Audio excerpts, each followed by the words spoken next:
Hi guys! Welcome to my channel. So today is October 10, 2020 and I'm with Diane. Hi! I'm Fresha. Hello! Yay! So 3 weeks ago, we went on a discover scuba diving trip in Katmon, Cebu. We really got amazed of the underwater world. Since then, we can't stop thinking about diving. Our topics in the group chat are all about diving.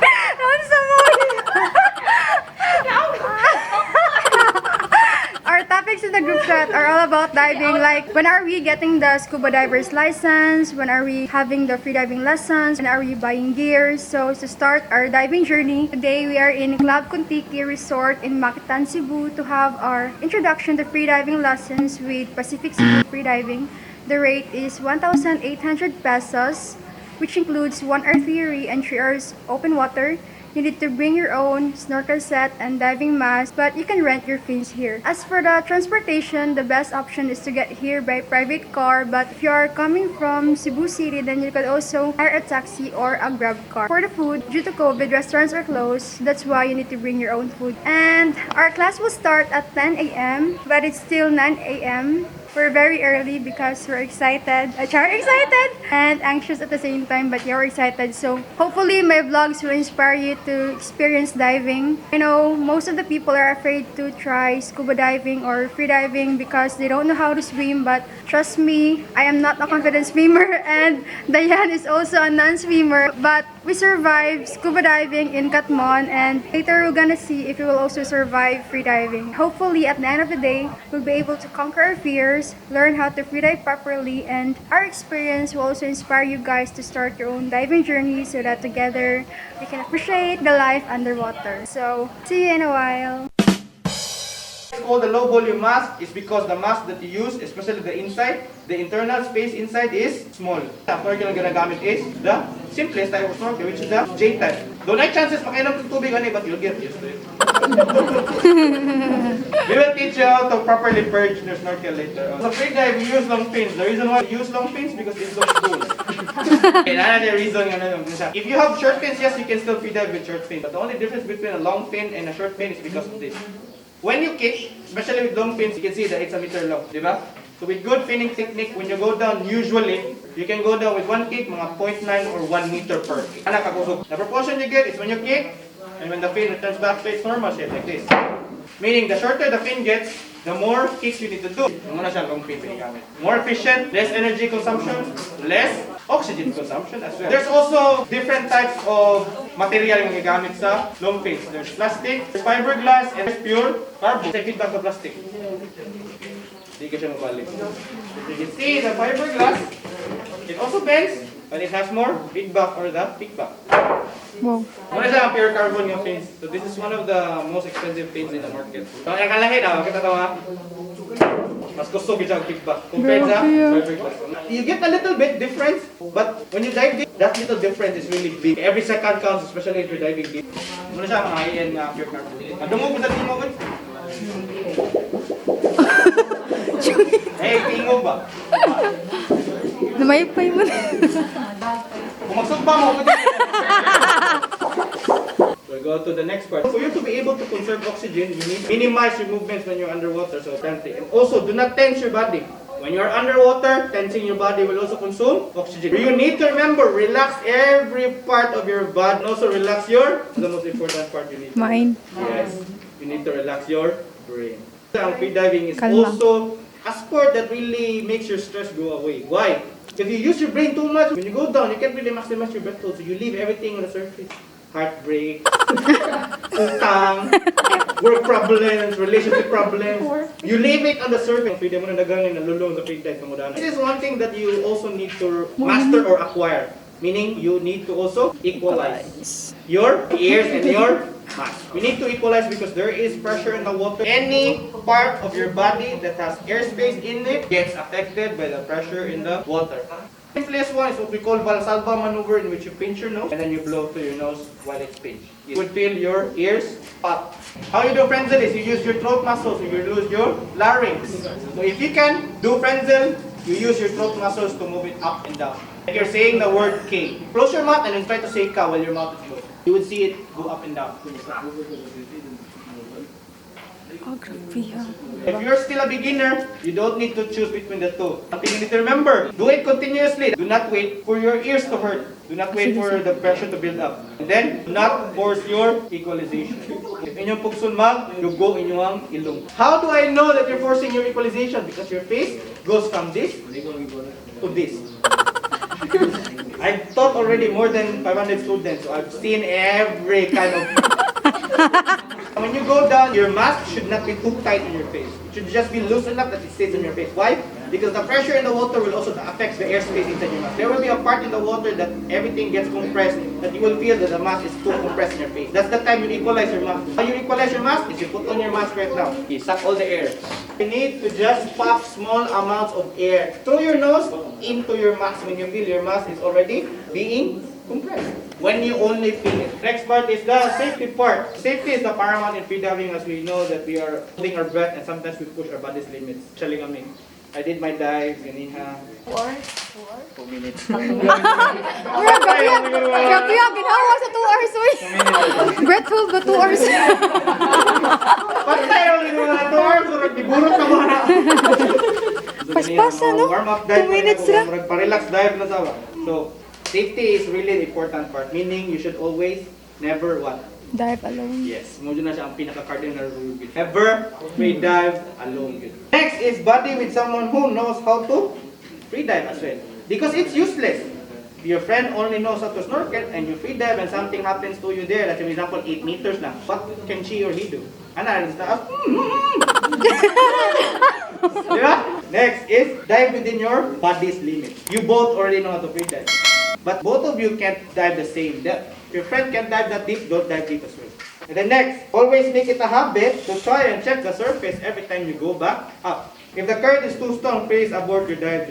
The next is remove your snorkel every time you do your dive for your own safety. When you black out, the snorkel is still in your mouth. It will create a funnel and then water comes inside. Then make sure you never inhale or exhale when you are still under water. You only inhale or you only exhale when you reach the surface. Most importantly, listen to your body all of the time. So last part of the class, we will be doing your breathing exercise. You will be holding your breath here dry so that you will feel your safety mechanism, which we call your breathing reflex. Okay, next part, the recovery breathing. So this is how you end your dive. So recovery breathing is really important, especially if you're holding your breath, because this is the part either ma-black out ka or maka-recover ka. So how you do your recovery breathing is dili, ana ban mo, ana ikot mo. Kung grabe. Usually, dapat nakita student, oh sir, grabe. How you do a proper recovery breathing is you do it like you're saying hope. So, and then you say, you do a passive exhale, pa. Opa. Yes, it's kind of saying opa. So, pa. Remember to do your recovery breathing and say I'm okay. Ha? This is okay. Ha? Going up. Yes. Good. Kina-scuba naman mo. So, never gid mo ana kasi gito to carrying Problem. Diba? Never gid na siya mahitabo sa feed dive mo ana. So when you feed dive mo good, you go down and you go up. That's it. If you can hold your breath longer, you stay there longer. If you want to look around, you scuba dive because you have plenty of time, you have air. If you want to look inside, that's the time you free dive. More on inner peace, more on inner self on free dive. More on knowing your body's limits. So scuba, you can do everything because you have plenty of air. Okay? So do your recovery breathing as many times as you can until you feel recovered. Okay, move on to the next part. We're almost done. So this is what I will be teaching you, how to do your duck dives like this. Hello, sa on good. Your duck dive has 5 steps to it. Before you do your 5 steps, you have already done your relaxation part. You did your full breath. First is you gain momentum by doing 2 kicks. You do 2 kicks while you're on the surface, while you're lying down on the surface. Full breath, take off your snorkel, equalize, and then do 2 kicks. Next is you point your arms to where you're going. Point down, and then you bend your hips 90 degrees. 90 degrees. Meaning, if this is you, 90 degrees is this. And then you lift your feet up so that your body will be straight. That's the time you do your arm pull. So that your feet enters the water and then you start kicking. You need to make sure that your fins enter the water first before you kick. Para na-adjust siya power dito. So next, this is how your flow works. You do your relaxation breathing, you do your full breath. How you do your full breath is like this. You think that you're sipping on a straw slowly. until you get feel full up to your lungs. If you're using a snorkel, it's kind of same. First your lips, but your tongue should be in between your lips. Muna mo lips, yung tongue na drin. Karon full breath, yung no? Until ma-full drin. Hana, diyan ako to. Ayaw ka na mabot nga gusok makita. Karang diyan ako to. Kana ba ng uban? Ayaw, saan? Relax ka muna pag iniyan. Okay? Go. Any other question? And we're done. So what do you need to do? Ilis, mag-breath, mag-fin. Go back here. And then we will do your dive breath hold so that you can experience your breathing reflex. Yes. And after that, we will teach you how to snorkel properly, and then we go there to swim out. Okay? Yes. So you can rent your fins here, as well as the snorkel set. They also have life jackets.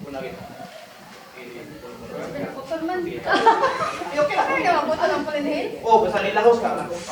Budol, lahos lang yan. Inhale, balik. Exhale, last.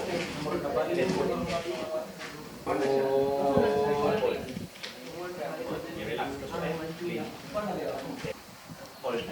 Relax. Yeah, muna siya yung relax lang, relax lang. Do not let go yet. Hold your breath yet. I need you to feel that. Close your mouth now. I need you to feel that. Close your mouth yet. Recover.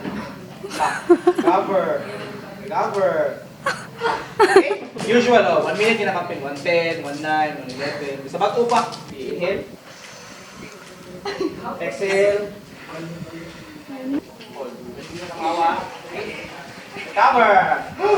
Pa. Pa. 132. That's normal. Okay? Do not overthink that you can do it. Everyone can do it. Everyone is built to free dive. Oh. Hindi na dyan inana ang maximize ang breath hold, but the more you do your dive, the more pleasant it will become with. Pero when you're in the water, do not wait for that kusog ha. Pila tawa pa contraction? More than 5, di ba? Di ba? More than 5, more than 10? Did you pass out? No, di ba? So when you feel once, ikaw mo na mo gauge yourself, pwede ba mong naog o dapat na mong sakta. Una sa inyong ilhanan. The more you relax, the longer that onset. Okay? Okay, ready? Okay, tara!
Hi guys, we survived the freediving lessons and all I can say is that I can't wait to dive again. We need to practice freediving as much as possible so that we'll be more comfortable in the water before we enroll to the scuba diver certification course. And I'm just so proud of us because we survived today. And ayan, any words? What can you say about our experience, about your Must try, experience? and then okay, Richard, if non-swimmer, you will eventually learn. Oh, di ba bongga? Okay ra po if you're prone to panic, just remain calm. Yes, grabe talaga yung peace of mind. Yeah. And see you in our next dive. Our next dive will still be here in Mactan but in a different resort. We're gonna experience Discover Scuba Diving again with my family. So, see you on my next dive. Thank you for watching guys. See you soon.